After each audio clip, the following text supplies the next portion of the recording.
Salut à tous, c'est Edmond Dantès des éditions du Sapin. Aujourd'hui, nous allons parler de violences policières. Affaire Ibrahima, décès d'Ilyes une semaine plus tard, non-lieu dans l'affaire Adil, manifestation écrasée, dérivant toujours en période de Covid. La police déteste-t-elle tout le monde? Nous allons essayer d'y répondre dans cette vidéo.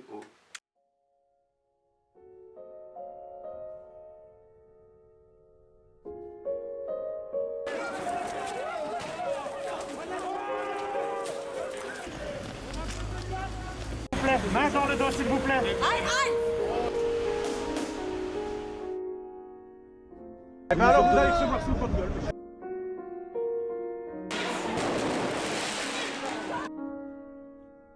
Nous allons commencer par parler de l'affaire Ibrahima, cas récente et emblématique des dérives de ces derniers temps.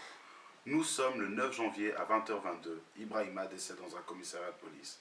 Pour refaire brièvement le contexte, le jeune homme est arrêté pour avoir filmé une intervention de police et pour ne pas avoir respecté le couvre-feu officieusement. Une fois encore, le Covid aura bon dos dans cette affaire. En tant qu'avocat, je dois dire que cette arrestation était illégale et arbitraire parce qu'il était en train de filmer la police dans une action à laquelle il ne faisait pas partie. Et c'est un droit fondamental pour un citoyen de filmer la police. Mais visiblement, la police a mal réagi. La police dira qu'Ibrahima est mort après le couvre-feu et sous l'influence de la drogue, histoire de bien décrédibiliser la victime et d'insinuer qu'il n'avait pas respecté les mesures sanitaires. La famille sera prévenue tard dans la nuit, on ne leur dira même pas où se trouve le corps du jeune homme. S'ensuit une manifestation organisée par la famille d'Ibrahima, qui finit par dégénérer comme on l'a tous vu, et dans laquelle déjà un événement m'étonne personnellement, c'est la présence d'un service d'ordre chargé d'encadrer la manif, qui se met à bastonner du manifestant en collaboration avec la police. Alors il y a même des images où on les voit carrément, limite, presque, aller demander leurs ordres aux policiers présents. Alors, on les avait déjà vus à Black Lives Matter, c'est des mecs qui, pour te forcer à te mettre à genoux, te foutent des coups de poing, quoi, en fait. Quoi. Bon, faut peut-être comprendre que tout le monde n'a peut-être pas spécialement envie de se mettre à genoux devant les forces de l'ordre mises en cause dans ces manifestations, par ailleurs, quoi. Bref, la manif dérape, finalement, ce fameux service d'ordre, d'ailleurs, est dépassé. Qu'est-ce qui se passe? Ben, ça part en émeute. Et alors là, bon, on est sur le classique, hein, le classique propagande médiatique sur le cas de l'émeute qui consiste à dire, voilà, casseurs, ils font ça pour rien, ils s'emmerdent, c'est des racailles, les gens passent. Et finalement, on se pose quand même tous la question, voilà, qu'est-ce qui pousse quelqu'un un matin, à se réveiller, à se dire, je pars en émeute, moi. Voilà. Je pense pas qu'on se réveille en se disant, bon, aujourd'hui, je mets un coup de boule dans une vitre. Non, il y a des trucs, il y a des préalables qui font qu'à un moment, une population, un groupe de gens se mettent à entrer en émeute, en insurrection. Ici, on a le cas dans ce genre d'affaires-là de jeunes de quartier assassinés par la police. On a habituellement les mêmes trucs. Ben voilà, une population qui n'est pas écoutée, des gens qui n'ont pas les moyens non plus de se présenter aux élections, parce que je vous vois venir, mais peut-être pour changer les choses, il faudrait se présenter aux élections, faire ceci, cela. Non, ils vont pas faire une pétition ou je sais pas quoi. Ils vont se lever, comme on l'a fait de tout temps d'ailleurs, en fait. J'aimerais juste rappeler ça, en fait, parce qu'aujourd'hui, on est dans un espèce de mantra débile, anti-émeutier, qui consiste à dire non à la violence de manière un peu, presque comme un slogan, mais enfin, la violence, c'est ce qui nous a amenés ici, en fait. Enfin, personne ne peut le nier. La première chose qui te saute aux yeux, les briques, c'est les briques rouges. Ouais, Et le rouge, c'est la couleur de quoi? Le rouge, c'est la couleur du sang, le rouge, c'est la couleur des Indiens, c'est la couleur de la violence. En fait, on est là dans des cas de figure d'extrémité. Personne n'aime la violence, personne ne se dit que la violence est le nec plus ultra. Bien sûr que ça passe bien qu'on préférerait tous faire une bonne manif, et que oui, pour moi, en effet, manifester contre la guerre du Vietnam pacifiquement, ça a du sens. Aujourd'hui, je me pose aussi la question de savoir que, bon, lorsqu'on prétend manifester contre la fin du monde d'un point de vue écologique, est-ce que ça a du sens, par exemple, de ne pas se faire un bon petit mai 68, en fait? Regardez les dernières expériences, là, les gamins là, qui ont été manifestés pour les marches climat, qu'est-ce qu'ils ont obtenu? Ils avaient Greta avec eux. Et pourtant, que dalle, niet, même pas une loi climat comme ils l'ont crié et demandé au cours des mois pendant lesquels ils ont marché. Ouais, je veux dire, on peut dire ce qu'on veut sur les gilets jaunes, mais en attendant, à force d'émeutes, en 3 actes, ben, la taxe sur l'essence, eh ben, elle a sauté.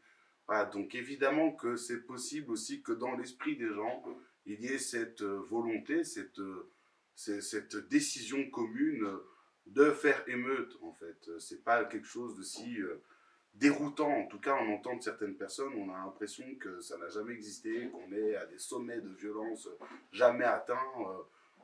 Il y a des superlatifs à travers les réseaux, à travers les commentaires, pour faire du commentaire, quoi, finalement. Alors que, enfin, on a affaire à un phénomène social connu, hein, notamment par les forces de l'ordre et par tous, et dans l'histoire, qui, à mon sens, ne doit pas non plus être stigmatisé dans les modes de lutte.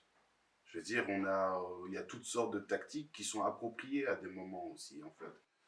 Moi, j'ai surtout bien l'impression que justement, finalement, c'est bien souvent l'émeutier qui est tolérant des autres formes de lutte, mais rarement, en fait, celui qui se dit pacifiste et qui veut justement à tout prix avoir sa superbe image. Pour revenir sur la manif en elle-même, déjà, bon, ben, on parle évidemment du phénomène émeutier parce que parler de la répression, ça allait à l'encontre du principe de violence légitime. Mais toutefois, je pense qu'on peut s'arrêter aussi là-dessus. Enfin, on a vu quand même aux alentours du quartier Gare du Nord, là où se déroulaient les émeutes, le déploiement d'une espèce de BAC à la belge, quoi, en fait. Enfin, la BAC, c'est ces unités de flics en civil, souvent habillés un peu en mode voyou, comme ça, qui tapent du manifestant, quoi. Enfin, qui sont là pour effrayer, pour cogner, enfin, le pire de ce qu'on connaît de la police. Et enfin, on voit qu'ici, ben, déjà, maintenant, ils ont la volonté de créer ce type d'unité qu'on voit de plus en plus dans les manifs. On les avait vus aussi, encore une fois, à Black Lives Matter, d'ailleurs. Et ces mecs-là se mettent à déployer notre flashball local, le FN 303.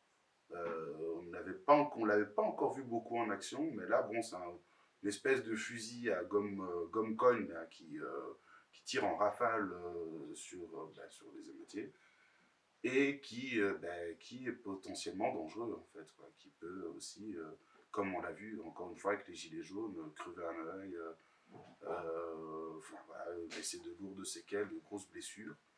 En ce moment particulièrement, la semaine passée y compris, il y avait une manif contre la justice de classe et la justice raciste, si je ne me trompe pas. Aujourd'hui même, il y avait une manif contre les mesures sanitaires. Et bien, on voit quand même une hégémonie policière sur l'ensemble des mouvements, une répression assez, oui, carrément inédite, à laquelle, bon, soit les moyens en termes de violence sont déployés, ou soit les effectifs, quitte à exagérer, sont bien déployés aussi, quoi. On a une manif, comme je disais, contre la justice de classe et la justice raciste, qui réunit, parce que je passais par là en plus par hasard, parce que j'allais prendre mon train, qui réunit à Centrale, non loin de Centrale, à Place Albertine. Ah, il a tout cassé, franchement, pour aller dans le sens des manifestants, sans manifestants. Putain, mais t'as un déploiement policier avec autopont, cavalier, malinois, là, hélicoptère et tutti quanti, pour 150 personnes, quoi. Enfin, de quoi on a peur? Aujourd'hui, pareil.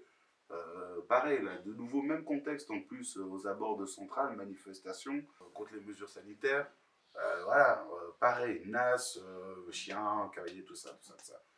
Et je me demande, en fait, bon, finalement, quelle est la volonté, si ce n'est que, dans ce pays, en tout cas, si ce n'est que l'événement n'ait pas lieu, quoi. De quoi, enfin, en tout cas, je veux dire, de tels déploiements, de telles arrestations massives, démontrent quand même déjà non seulement une certaine peur, mais une volonté de réduire le droit de manifestation à peau de chagrin. En ce sens que, voilà, je veux dire, en ce sens que lorsque vous manifestez, que vous vous retrouvez dans une NAS, que vous ayez fait quelque chose ou pas, vous êtes tous embarqués. Et bon, ben, évidemment, vous êtes là à votre première manifestation, vous y repensez à 2 fois avant de revenir. Donc, de quoi on parle ici? On dit qu'on parle de droit de manifester constitutionnel et je sais pas quoi, là, et puis finalement, on se retrouve quand même dans une tactique d'intimidation, parce que Ce qui arrive souvent aussi, qu'il faut savoir, c'est que l'organisateur de la manif est intimidé lui-même. En ce sens que tu organises, tu déposes ta manif, les flics t'appellent en te disant que tu vas être infiltré. S'il y a de la casse, c'est pour ta gueule alors que c'est faux. Et on se retrouve du coup avec voilà, des gens, et on le voit dans ce pays qui a eu comme une tradition manifestante importante, et on se retrouve avec des gens qui ont peur de manifester aujourd'hui. Et d'ailleurs, les cortèges bruxellois ou même ailleurs dans le pays se dépeuplent parce que le risque, si jamais quelqu'un lance un caillou, de tous se faire arrêter arbitrairement. On voit clairement l'exagération. On voit qu'il y a une criminalisation de toute forme de contestation. Est-ce lié à la période Covid, au fait que oui, l'État, les décideurs aient peur en fait aussi, parce que face à de telles incompétences et de telles incohérences, il se trouve qu'aujourd'hui, les gens vont être de plus en plus amenés à prendre la rue, logiquement, en fait. Alors finalement, bon, tout ça nous amène à nous dire, bon, qu'est-ce qui fait aussi que la police agit de la sorte aujourd'hui, même si c'est pas nouveau non plus. Mais bon, il faut bien le dire qu'en période de Covid, sous prétexte, comme dans l'affaire Ibrahima, de mesures sanitaires à respecter, on se retrouve bien souvent avec des abus de plus en plus flagrants et qui mettent à mal de toute façon l'image de la police, parce que là, on est tous d'accord que ces dernières semaines, la question policière a défrayé la chronique.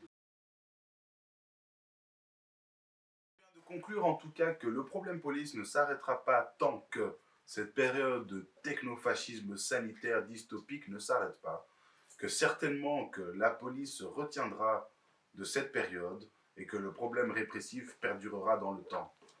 Je vous conseille en cette période de pandémie de vous tenir loin des forces de l'ordre.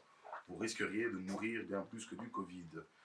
Vous pouvez nous suivre sur les réseaux, likez pas, j'en ai rien à foutre. On pique tout le monde sur le mur avec son carte d'identité ici. Hein. Allez, salut à tous, c'est Edmond Dantès des éditions du Sapin.